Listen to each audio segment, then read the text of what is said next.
Arkansas has the number one ranked baseball team in the country. What a weekend for the Razorbacks. A 51-9 margin over the Missouri Tigers at Baum Walker Stadium, a series unlike anything we've ever seen before. Bubba Carpenter from the Razorback Sports Network is going to join me in studio today. We'll talk about the Razorbacks' win over Missouri.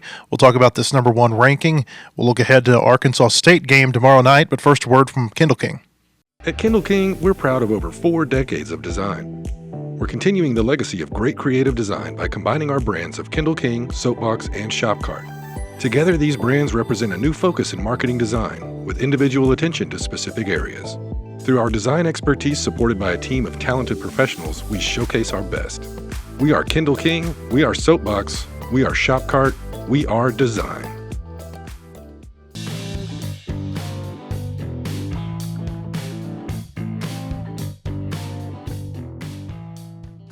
I don't know where to begin, Bubba, on just all of the records that were set this weekend. I mean, 51 runs, most Arkansas's ever scored in an SEC series, eclipsing 50 against South Carolina in 1997. And you think about the South Carolina series, they had 27 innings at the bat to get 50 runs. This weekend, 18 innings. So basically 51 runs in 2 games at the plate, more or less. 42-run margin of victory over Missouri this weekend. Your dog's barking. 42-run margin of victory over Missouri this weekend. That's easily a program record, at least in an SEC series. First time they swept 3 straight opponents since 1999. I mean, just, again, I'm kind of flabbergasted by what we saw. I knew Missouri was not a good baseball team, but I think this weekend kind of opened my eyes to the fact that they're really bad. But even bad teams will play teams competitively. You still have to go out and do things well to make a bad team look bad. And, I mean, Arkansas made them look as bad as any team has ever made them look. Nobody's ever made them look that bad. Well, okay, Matt, I'm going to be as respectful as I can. To Missouri or me? to Missouri. Well, I'm always respectful to you. But, you know, I think Carrick Jackson's a good guy. A lot of respect for Jameson, everything he's done. But that's a bad team. Mm-hmm. And it's not just that they're bad. I mean, in my mind, you can be bad and still do things right. I watched the team all weekend. Bad footwork in the infield, missed cutoffs, guys throwing to the wrong base. Guys just not hustling. The scouting reports, you know, where their defensive positioning. I mean, I could go on and on about things, and that's why they've got some talent. They're not a good team. I don't know if it's coaching. I don't know we talk about little things all the time. Mm-hmm. If I listed all the little things that I want to see in a team, they don't do any of them. Honestly, they don't, and I don't understand that, because you can, like I said, you can be bad and still do things the right way, and just not have the talent. And they just honestly didn't execute any aspect of the game. They had a few guys in the lineup that battled you. They had a few pitchers. I felt bad for Lovett yesterday. Boy, they threw him 79, 80 pitches. Mm-hmm. I mean, he battled his butt off out there, and you know, Knudsen, the shortstop, has a ton of energy. He's like the only guy out there. Center fielder Pierce, pretty good player, but other than that, I mean, a lot of guys just kind of going through the motions, mm-hmm. and it's like they know they're bad, and then they've just thrown in the towel. And man, you can't do that when you're playing this game.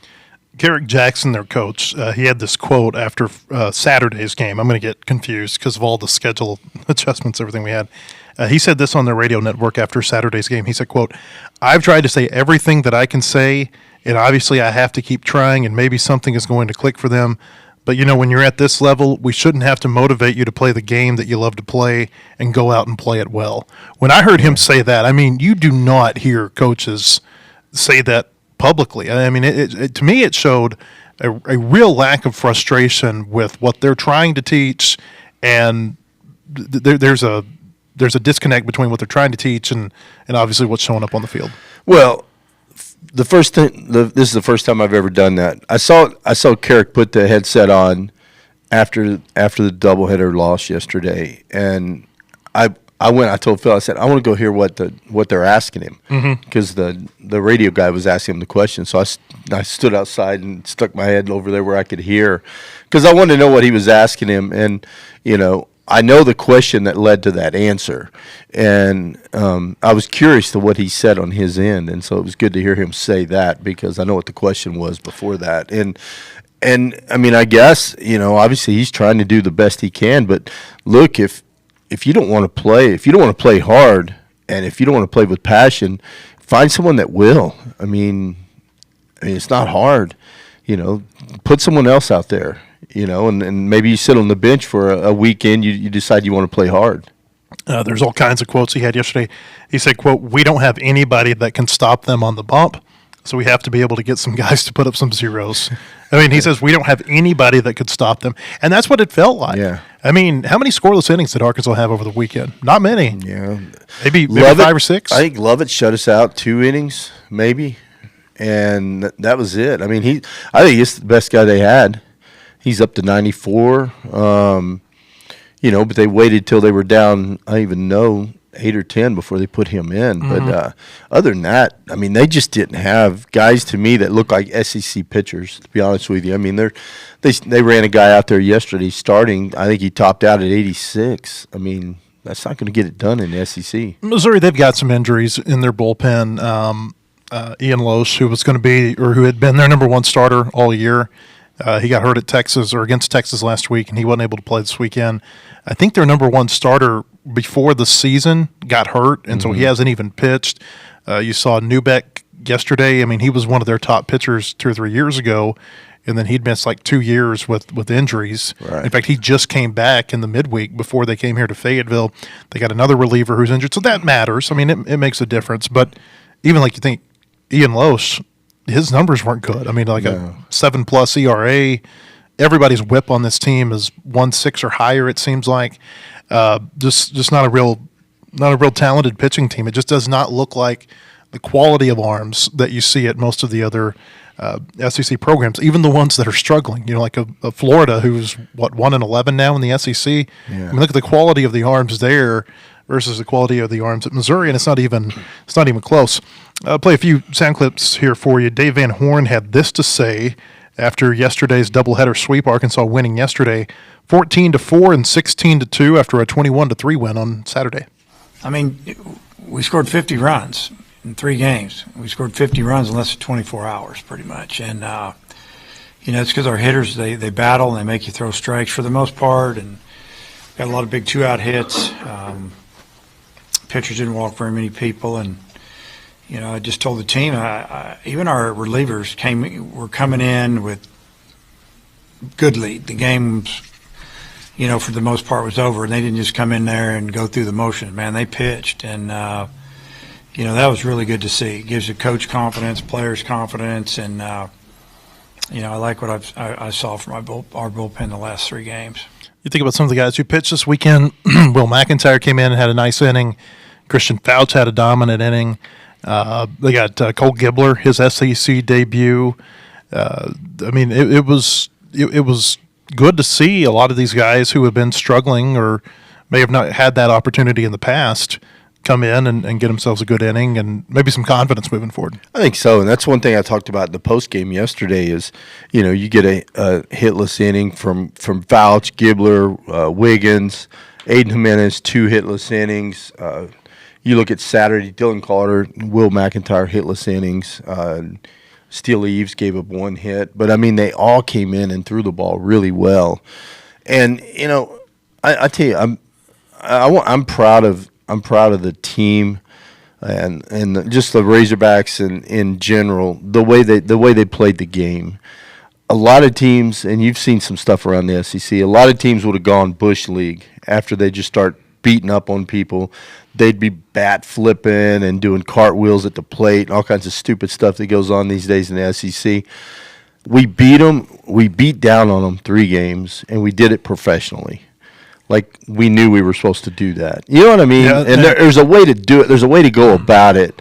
And, there was a point in the game where, Bobby started holding runners up at third. Now, there was one instance where he sent a guy in the last game yesterday, but the right fielder he didn't come get the ball. So if he's not going to come get the ball, just let it trickle out there in the outfield, score him. It was Davelin. I watched this play. He actually gave him the stop sign, and then the guy can't pick up the ball. And I almost feel like it's more disrespectful to stay at third base in that situation than just go ahead and go on with a routine play. Yeah, I mean, I talked about it on the air. I said I felt bad for Lovett right there. If Lovett wants to go out there and just smack the right fielder just charge the ball. If you charge the ball, our third base coach isn't going to send him right there. But if you're going to dog it and let the ball just trickle out there, I mean, he's going to send him.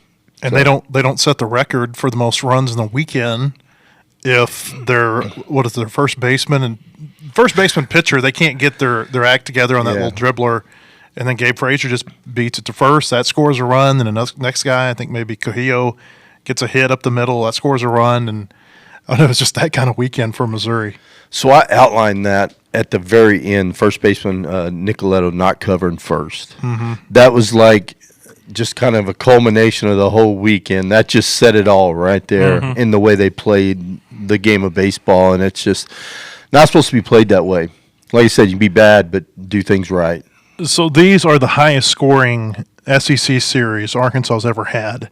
I capped it at 38 runs. So this is all the times Arkansas scored 38 or more runs in an SEC series. 51 this weekend against Missouri. And keep in mind, this Missouri series is the only time that they've ever had 7-inning games in any of these because the run rule didn't exist until 3 years ago.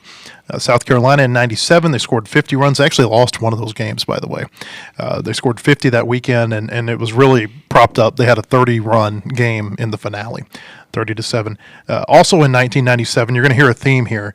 Georgia, Arkansas scored 43 runs. 1997, Vanderbilt, Arkansas scored 41 runs. That 97 team could hit. Yeah. They couldn't pitch, though.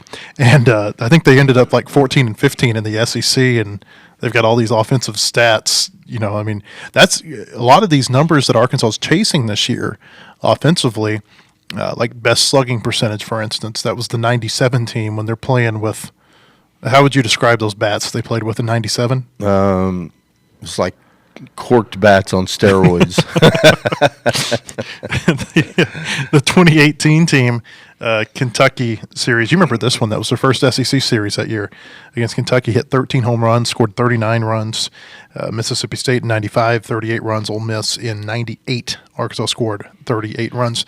And I went back and looked up, Bubba, the scoring margin in a lot of those because the assumption would be, unless you just got a great pitching weekend, that the highest margin, combined margin of victory would have come from one of these where they scored the most runs. Again, they beat Missouri by 42 runs this weekend, an average of 14 a game. Before that, it looks like the most that they've ever beaten a team by in one weekend was 27 runs against Georgia in 1997. And they came close earlier this year. Remember South Carolina? That was a 26-run margin, 35-9. Well, here's what's crazy, Matt, and you already alluded to it. We did it in 18 innings. What if we didn't play the 7-inning games? We might still be there. I mean, just how many runs we've scored. First of all, they would have ran out. I mean, and once again, God bless Lovett. If Lovett doesn't come in and shut the door for a couple innings and slow us down, there's no telling how many. I was afraid that second game yesterday was going to get really out of control. But yeah, what if we were playing 9-inning games? So you add, 6 more innings to that. Crazy. We'd still be there. Yeah, I legit think we would still be there because it felt. I love baseball. I was tired of baseball at the end of yesterday. I was like, I'm ready to be done with this. That was a lot of baseball packed into a really, really short window. You asked me that question when I first got here, and you remember what I said? I was actually having fun. Now, it's hard to watch bad baseball, but I like watching good hitting. And I thought our guys did a great job of taking walks when they gave them to us. And when we got a pitch over the plate, we hit it hard. And as a hitter, I don't care how cold it is. If you're scoring runs like that, you're not cold. I'd want to keep hitting. I mean, I don't care how many ABs. If we're scoring runs, there's a fight at the bat rack. Let's get up there and start swinging. A couple more thoughts on margin of victories. This year in their 4 SEC series, they lost the game to Ole Miss and they've won 11 in a row since then. That's a record for the most consecutive SEC wins. They outscored Ole Miss by 8 on the weekend, South Carolina by 26, Vanderbilt by 15, Missouri by 42. Arkansas right now, and this is a stat that I really love to track because I would like to go back and see how many of the last, however many national champions have been top 3 or 4 in run differential, because I think it's probably most of them. Like Tennessee was number 1 last year. Right. And Arkansas is number 1 right now in run differential. It's like 6.6 a game. It's pretty impressive. I haven't looked at run differential that much. I did go back and compare, or I actually texted you last night, and I appreciate you researching that. Last year's numbers at this time compared to this year, and it's crazy the difference. So tell what it looks like, because it is a huge difference in offensive numbers. I mean, last year at this time we were 29-3, and our overall batting average was 288. Our SEC batting average was 259. This year we're 30-3. Our overall average is 335. Our SEC only batting average is 361. So compared to the 361 SEC to 259, I mean, it's crazy. And if you look at home runs, Matt, last year at this point we had 72 home runs. Last year we had this year we had 72. Last year 47. SEC only we have 33 home runs, 21 last year at this point. And this is the number that's crazy: is runs scored. Last year, 236. This year, 334 at this point. If you count SEC, it's 74 and 138 this year. I mean, that's crazy, those numbers. I hope I didn't just – you're Rain Man. I'm right here. I'm there. But, I mean, the difference in the numbers – and what's crazy is that, basically the same record, but offensive numbers are just off the chart. And now I should have had you send the pitching side of it, because that's where the what do you want, ERA? Yeah, ERA, runs allowed. ERA this time last year was 2.56 overall. This year it's 3.53. If you look at SEC only stats, so it's basically a game difference in terms of ERA. If you look at SEC only, last year their ERA was 2.83 through the first 12 games. This year it's 3.96. So again, about 1.1 run a game. But again, it goes back to run differential. The increase in offense more than makes up for that run a game difference in pitching. Absolutely. Now, before I start anointing us, World Series champions, I mean, the schedule, we're getting ready to get into a tougher portion of the schedule. There's no doubt. But if you go back and look at, like I was looking at Ole Miss stats, they've been dominating since we left Ole Miss. Very good. I mean, they're leading the conference in strikeouts. Their pitching staff's leading the conference in strikeouts. And Arkansas struggled with strikeouts that weekend. It was pretty much the only weekend they have. Yeah, I mean, and Vandy goes down and sweeps. They sweep Florida, which held them to 5 runs in the bandbox at Florida Stadium. So once again, that's it. And I thought Vandy had good pitching, and we went in there and we just tore the cover off the ball. So I mean, I say it's going to get harder. This weekend's tough. It'll be fun to watch this weekend because Georgia's a tough place to go play. And they're going to be mad. Yeah. They're going to be very mad, and they're going to be motivated. It's a combination of they just lost to Texas, and here comes number 1. Yeah. And you've got a head coach in Wes Johnson who's coaching against one of his, former bosses, maybe mentor types. I mean, there's going to be a lot of motivation there for the Bulldogs. Yeah, it's going to be a fun weekend. And like you said, that's not an easy place to play. And now it's an all-turf field too. That changes the dynamics, I guess, a little bit playing down there, or at least to me it does. Okay, so speaking of runs, Dave Van Horn, you heard him say just a second ago, they scored 51 in basically 24 hours. I think it was about 27 and a half, if you want to get specific. I said, and I asked him a follow-up. I said, you mentioned 24 hours. Again, it was 51 runs in basically 2 games. And this is what he had to say about that. Yeah, it is. It's real impressive. I mean, we took our walks. We got hit by pitches, unfortunately. I don't like our guys getting hit by pitches at all, but if you do, it's to start an inning or keep an inning going or whatever. But we got hit by a lot of pitches, it seemed like, at least yesterday. And today just a lot of walks and a lot of big hits. I mean, I think we had 15 hits a game, somewhere in there, and I guess 16 both games. So, yeah, it's you don't expect it. You hope you can score a lot of runs, and SEC teams they're pretty good and they're pretty powerful. And Missouri didn't have their top pitcher this weekend, and also one of their best players, their shortstop, was out, and I think he had the highest batting average on the team. So that contributed a little bit, but really it was what we did at the plate, and that was just really be relentless and not give up at bats. I want to talk about what Arkansas's left-handed hitters are doing right now, because Cam Kozel is on an absolute tear. I mean, it's amazing watching him hit, and he is hitting so well, Bubba, that it kind of makes you forget about what Charles Davilin's doing at the top to an extent, what Logan Maxwell's doing in the number 3 hole in a lot of games. I mean, SEC only stats, because I know you love those. Maxwell's hitting .462 in SEC only, 6 homers, 10 RBI. Davilin, .429 in SEC only, with 8 homers after yesterday. He hit a pair, 22 RBI. And then you've got Kozel, and again, he's done most of his damage in the last 6 games, beginning with that Vanderbilt series. .532 is what he's hitting. 5 doubles, 5 home runs, 26 RBI. Had 2 doubles and 2 home runs yesterday. Davilin had a couple of home runs too. Really, I thought Kozel in Game 2 of the doubleheader was like Davilin in Game 1. Davilin a grand slam and a 3-run home run in Game 1. Kozel a 2-run home run and a grand slam in Game 2.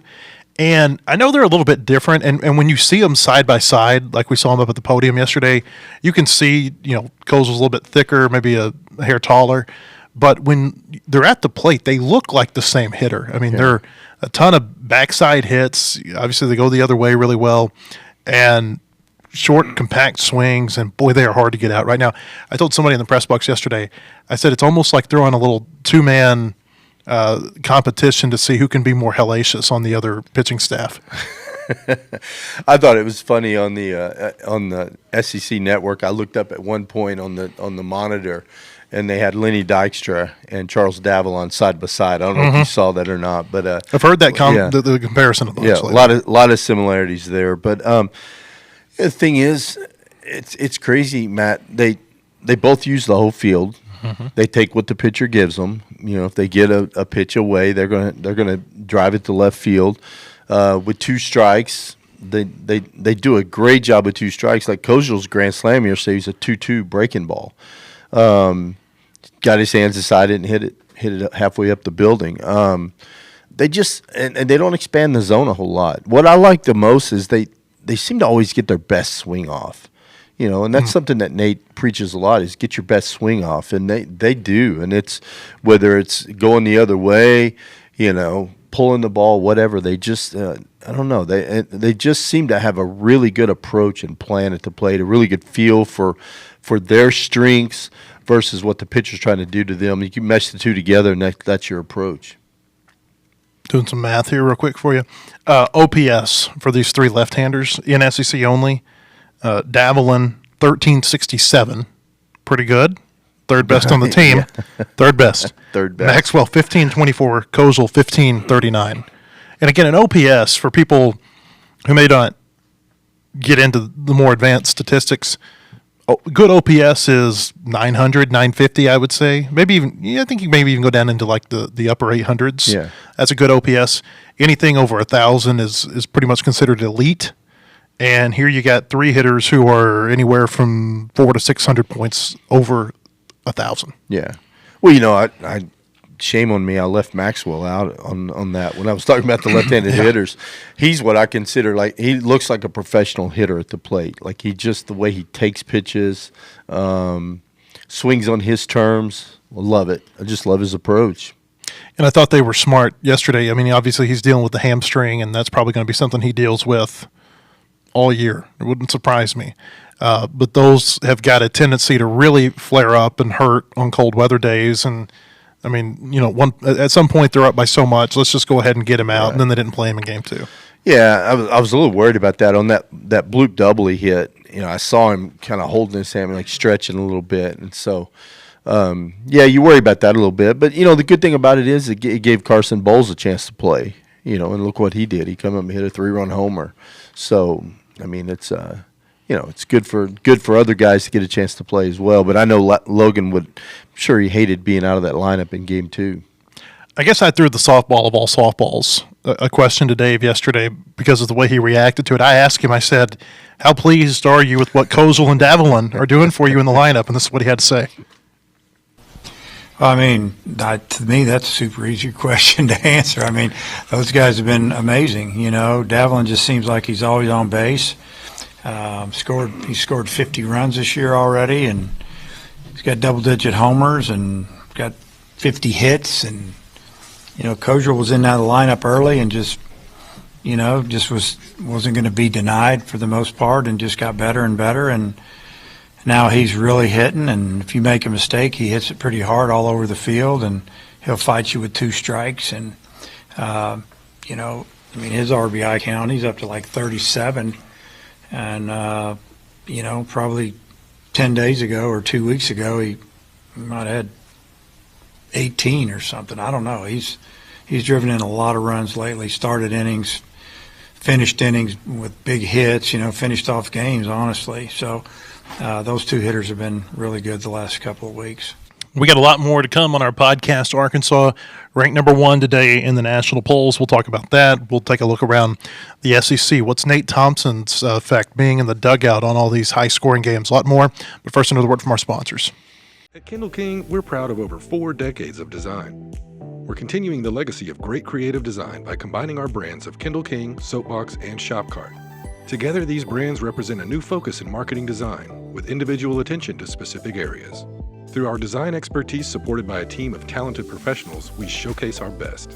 We are Kindle King, we are Soapbox, we are Shopcart, we are design.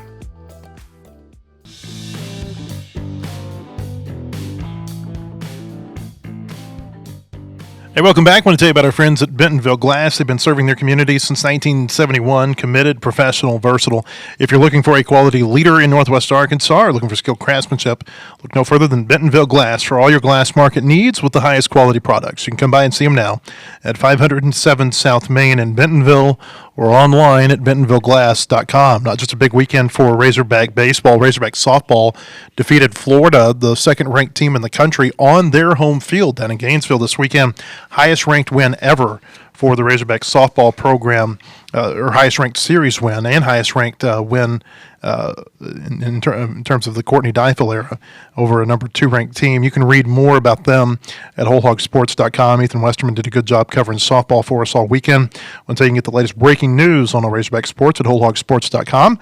Most in-depth source for all Arkansas sports, analysis, latest in recruiting, unique stories on all your favorite teams like softball, like basketball, transfer portal, obviously in full swing. Subscribe today at wholehogsports.com.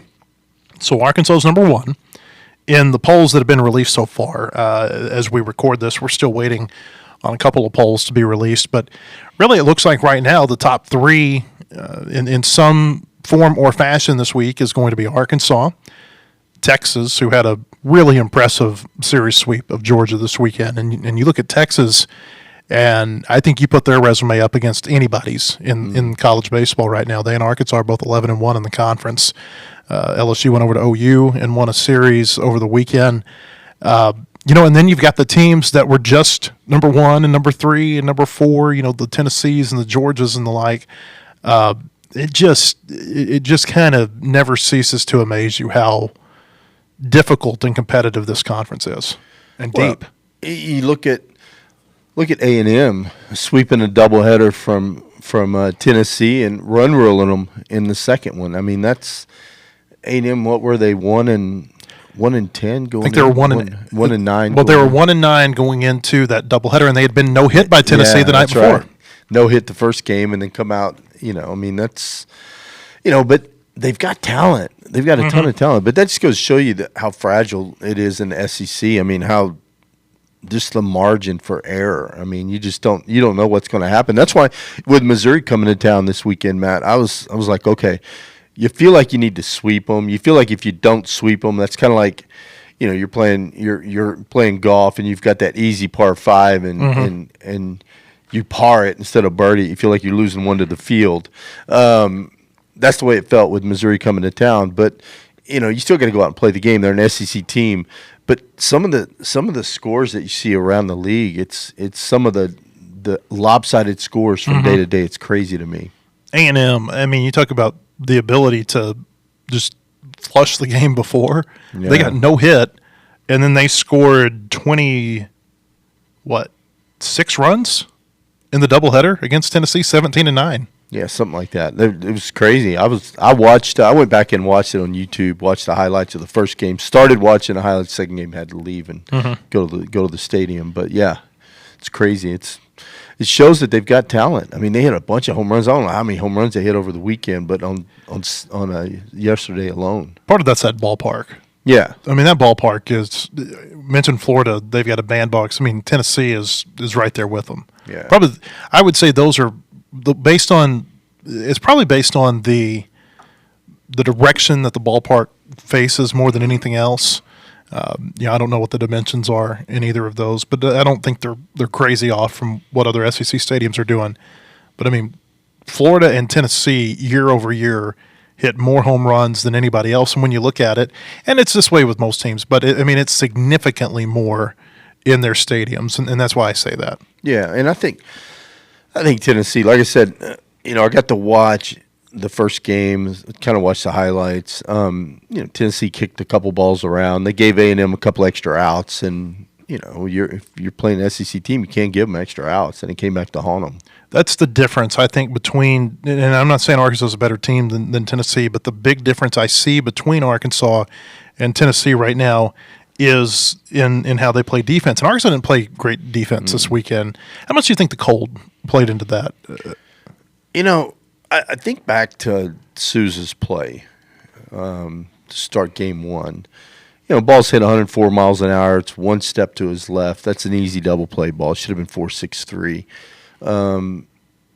I don't know. I think maybe it did. I'm not sure. I think DVH addressed that. He said he makes that play 99 times out of 100, and I agree with that. It can affect you a little bit.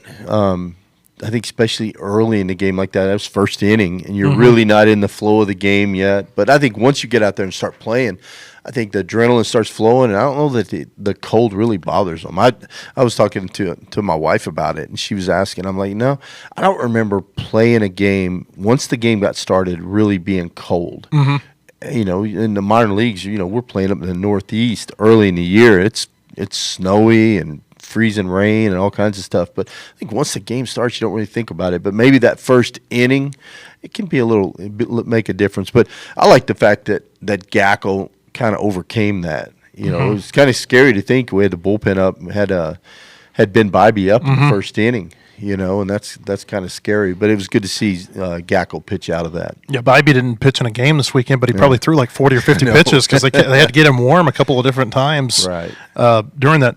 Going back to Tennessee, they're fielding 973. That's 78th in the country. Arkansas is fielding 985. That's 7th in the country. Yeah. And to me, the defense is what really sets those two teams apart right now. Yeah, I think so. We made a couple errors this weekend. I wish we had back. Like you look at Helfrich on the delay steal through to second. Ball got by Aloy, then it gets by Sousa. Helfrich gets an error there. I thought there was. I thought when he threw behind the runner, I thought he did the right thing. There was a double steal. He threw behind the runner. There wasn't an error there. It was a good pick by Aloy. I thought we had the guy out. They called him safe. They called him out and then reversed it, I think. But anyway, those little things. There was a play yesterday, and I can't remember who it was. I think it was Missouri's third baseman sliding into second. He's got his mitt on, and Vahiva is the one who's covering. And I mean, it's a slap tag. Yeah. And if he does not slap as hard as he can, I mean, it's that much difference. Yeah. And it's just those little things and the technique that can really go a long way defensively. Well, and it goes back to the first thing I talked about is just the little things, how they add up in the course of a game. I mean, look at their third baseman; he got eaten up by a couple of top spun balls, and when you get a top spun ball at third base, you got to read that hop. And Iredale's great at either coming and getting it or doing a drop step and getting it. And he got eaten up by a couple of balls. Plus, he gets doubled off on a line drive to second base. I mean, my 9-year-old guys know that line drive you don't get doubled off. It was a rough day for him yesterday. Yeah, but you know what? Did you think they were picking on him with all those bunts? I think there were like 3 bunts and 4 at bats his way. Yeah, I think they saw a weak link there. Really do. And That's a nice way of saying yes. It goes, yeah. But positioning, I mean, I look at our guys and they know where to be every pitch. They move. Maybe it's just one step in, one step over, one step back, but they're moving. I watch Missouri, Matt, and they don't move. And when they do move, like, Kozel's up. He's been hitting lasers all over the field. First baseman's playing in on the grass. I'm like, what are you doing? He ain't bunting here. I mean, just little things like that. Just, you just scratch your head sometimes. But, I think Patterson's going to be a good player. He's a freshman. You can tell he's a freshman, plays like a freshman, makes some mistakes. He's got a good body, 6'3". I think eventually he's going to be a good player, but he's going to take his lumps this year. Also around the SEC this weekend, I think the Arkansas's win at Vanderbilt is going to look really good to sweep them, especially on their home field. They went to Florida. I know Florida's having their struggles, but Vanderbilt swept Florida in Gainesville. I think that was a real solid win for Vanderbilt.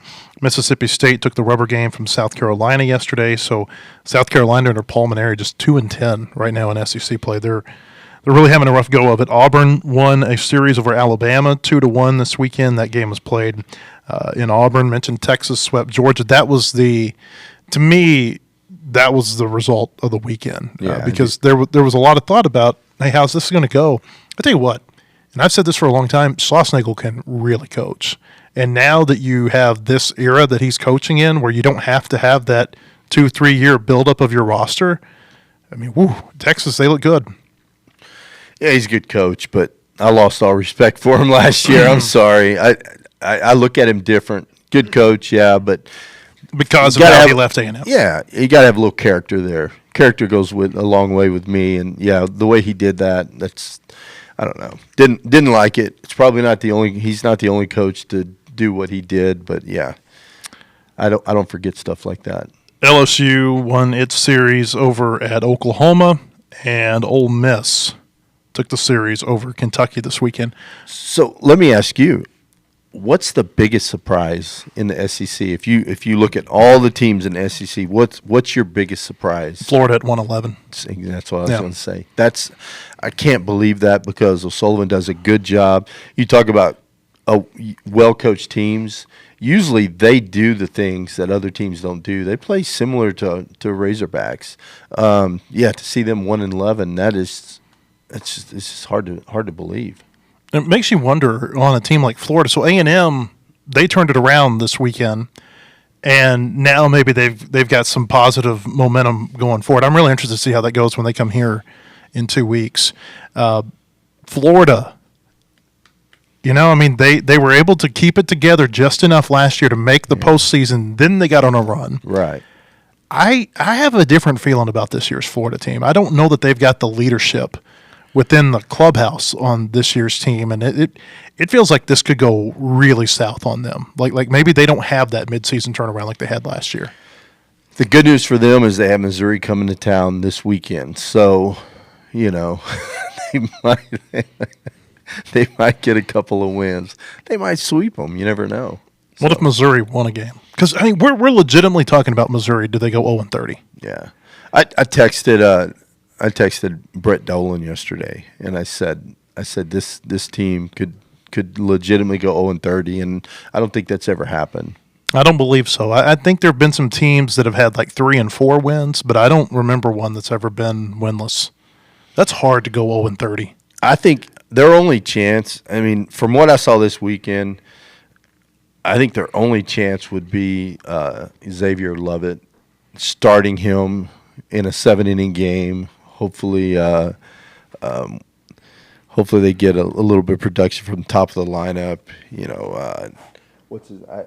Knudsen. I always say Knudsen, his name. Yeah, yeah. I want to say Knudsen because it's hard for me to pronounce that. But yeah, Knudsen. He's got a lot of energy. Hopefully, top of the lineup. But that might be their only chance to get a win. I just don't see anyone else that can stop an SEC team. I mean, Caden Jacoby threw okay. I mean, he wasn't bad, but I mean, nothing special. Have you looked at Missouri's SEC only ERA now? Yeah, Phil figured it up yesterday. I mean, is it above 15 now? I think it was 13. I think it was 13 something yeah. going into game 2. Might have been. Yeah, I mean, so it's on the way up. It's just I've never seen pitching like that. Yeah. That looks like I can't remember who said this yesterday. I heard somebody say it though. The question has always been like, what would it look like if a SWAC team came in and faced an SEC team on the weekend? I mean, that is exactly what I would expect to happen against a Grambling State UAPB type team. I know Missouri's more talented in those teams, but that's the type of scores I think that I would expect from those type of games. Well, and you talk about hitting's contagious, right? And pitching's contagious, but so's bad hitting. Bad hitting's contagious. Bad pitching's contagious. I mean, I don't know.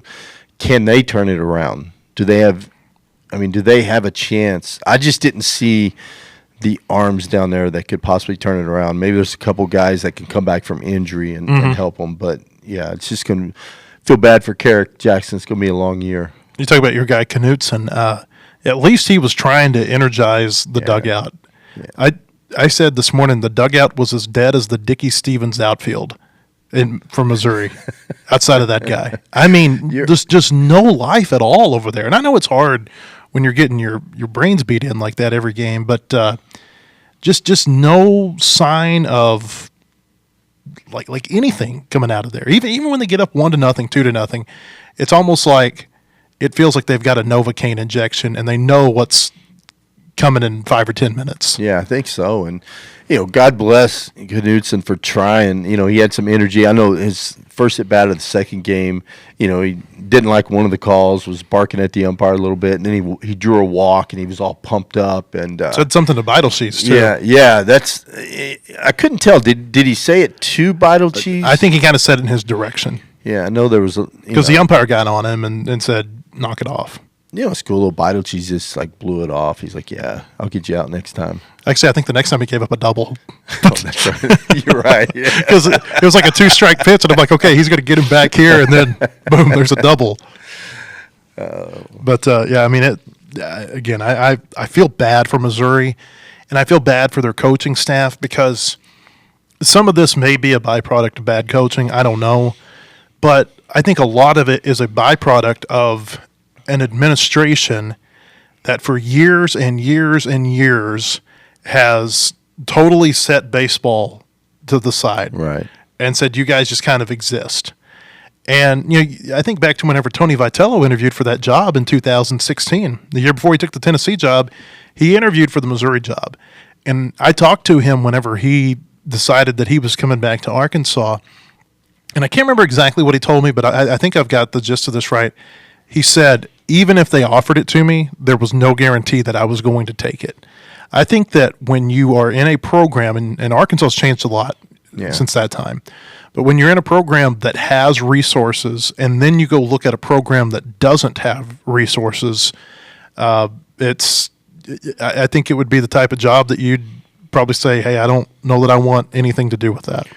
Well, Phil and I talked about that on the broadcast yesterday. If you're a guy coming out of the portal and you're looking at SEC schools, I mean, look at their facilities. Mm-hmm.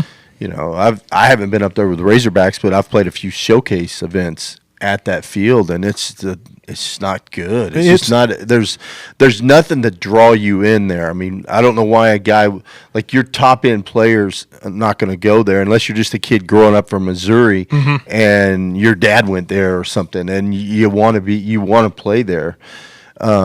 It's just hard. It's hard to recruit there. I feel bad for Jameson, Garrick, and I mean, how do you recruit? I mean, what's your selling point? I guess other than hey, come play for me and you can play in the SEC. Other than that, I don't know. I don't know that they have one, and I feel like now we're in this era where the haves and the have-nots are growing apart. You're right. And, so what Carrick Jackson is coaching at Missouri is different than what Steve Beazer coached at Missouri for all those years when he was their coach. And obviously what Jameson, whenever he was the head coach there before that. And I don't know what they're going to do from a revenue share standpoint. I don't know what kind of NIL that they've got, but I just can't imagine that they're going to put a lot of resources into baseball with baseball performing like it is. It just feels to me, and maybe I'm wrong, but it feels to me like Missouri has just set baseball over to the side burner and said, we're going to put all of our eggs in the basketball and football basket and go from there. Yeah, unfortunately, I think you're right. It kind of goes back to that question I asked Mike Rooney last week. Where do you see baseball going? Is it going to go in the direction of basketball and football, where the huge separation? I mean, the rich get richer, and I don't know. It's but I mean, it's up to Missouri, and if they want to compete in SEC, they've got to do something to their facilities. I mean, they've got to make a decision. Hey, this is embarrassing to our program. We got to turn this around. It's one thing to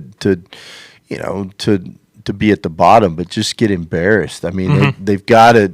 I don't know. You got to take some pride in it. Give some money to that facility.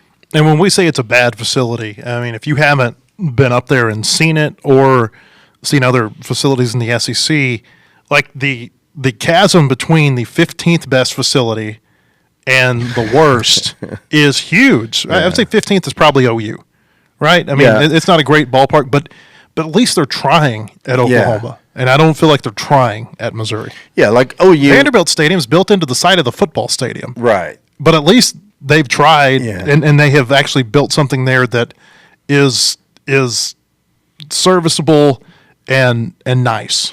Like, I've played a lot at OU, and it's definitely no Baum Walker, but at least it's it has a chance, I guess you can say. Yeah. Well, and they've got some renovations planned there. Yeah. I don't know how much everything's changing now in terms of teams wanting to actually go through with renovations, but I know they've got some plan there. I wanted to ask you about Nate Thompson being in the dugout, because you look at Arkansas, they're third nationally in scoring right now. They're first in the SEC. In SEC only play, they're actually averaging 1.4 more runs per game than they are overall, which is crazy. You don't see it improve like that. And I'm sure it'll go down. But it seems to me like his presence in the dugout is a key to all of this. You see him, I mean, he is active, he is involved, and it's not to say that he wasn't active involved when he was coaching third base, but he was separated when he was at third base. And I just feel like maybe there's something about what he's seeing and the ability to talk with Dave Van Horn during during these innings that are going on. It just feels like there's probably something there that is adding to an already good offensive lineup. So when you're a hitting coach, Matt, you're about 3/4 psychologist, 1/4 hitting coach. Did you see him bring Cahillo over after that first strikeout yesterday? No, I didn't. Yeah, I mean, I think he struck out 4 times the day before, right? And then he struck out in his first at bat yesterday. And usually a guy will come off the field after they have an at bat, and nobody says anything to him. They just walk by the coaches, put their bat in the rack, and get back up on the step. When Cahillo came off after that strikeout, Nate brought him in and said something to him, and then the rest of the day he goes like 5 for 9 with 5 or 6 RBI. So I mean, it plays into the psychology part. Yeah, I mean that's a big part of it. So I always loved my hitting coaches. Like you want your hitting coach. It's almost like your second dad. You go to him for advice a lot. I mean, you really do, and you really lean on him, and a lot of it is it's about approach. But it's so nice to have your hitting guy in the dugout where you can after an at bat you can just ask him a simple question, or you can look at the iPad and see where the pitch was, and Nate can talk you through it, or hey, I've got a pretty good idea what this guy's going to do to you next at bat. Go up there and look for this, or man, it's so valuable having him in the dugout. And like I said, it's a lot of it is just psychology. It's right here. Hitting's a mindset, And you got to have the right mindset when you step up to the plate. And I think having Nate in the dugout's really been a big boost. And when you're coaching third base, you just don't have a whole lot of time to, because your hitters are also fielders, Right. and so I would really be interested to break down just how many more minutes per game he has to interact with his guys, because it's a lot. Oh yeah, it's not even close than when he's at third base. I mean, when you're at third base, I mean, you know, what can you grab him when he's going out on the field and say, hey, you know, do this? I mean, but when you've got all that time, and I watch the guys, so I watch the dugout a lot. I think it's interesting. You saw him talk to Cahill. It was after an inning-ending strikeout. He brought Cahill over, put his arm around him, and it looked like he was just giving us some encouraging words. Yeah, and sometimes you need that. I mean, you really do. I mean, sometimes you need a fire lit under you, but a lot of times you just need a little bit of encouragement, and maybe change your approach a little bit. But yeah, I think it's awesome having him in there. And baseball's different than football. Football, you might have your offense coordinator up in the box, separated from everybody, but you don't see the third base coach over there with a headset on, able to talk Right. to the dugout. It's interesting. And I almost wonder if, they think like, man, we should have done this a long time ago. I know. I think it's a combination, though, of him being there. I think that has helped. But, I mean, we've just got the right dudes in here right now to construct a really good lineup from top to bottom. I think it's a combination. Plus, we have depth, we have depth on the bench that we haven't had in a long time. Arkansas State comes in tomorrow night, 6 o'clock first pitch over at Baum. This is Arkansas's last home game for about a week. They got to go to Georgia after that. I don't know a whole lot about Arkansas State.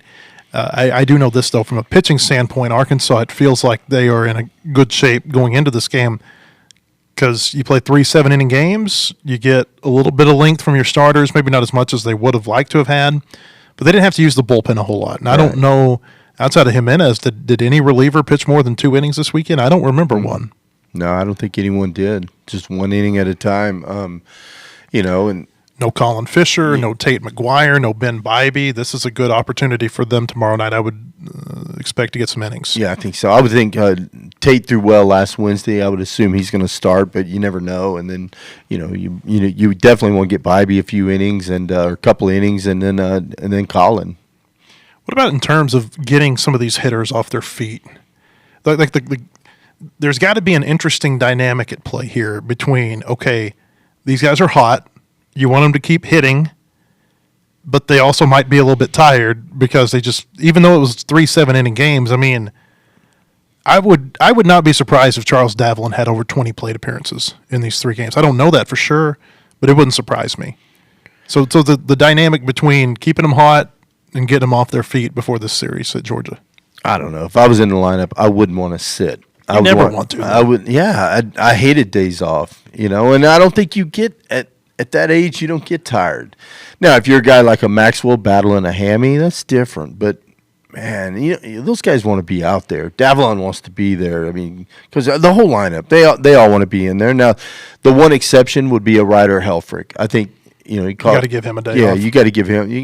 Let Becker go in there and catch. But I think Ryder could use a day off with his legs. But and he's a guy that he's swinging it really well right now. You almost want to DH him. Of course, you don't want to DH your your catcher. You want to give him a day off. But hitting is fun, and boy, when you're in a groove, you don't want to sit out.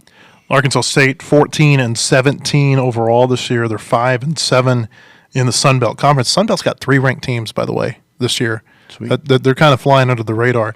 They went to Coastal Carolina, who's one of those ranked teams over the weekend, and won the finale after losing 4-1 in the first 2 games. So Arkansas State at Arkansas tomorrow night, 6 o'clock is the scheduled first pitch, and I don't think there's any rain in sight, thank goodness. Tell you what, it's supposed to be like 70 degrees. Can't wait. I know the guys are excited. And that's the other thing.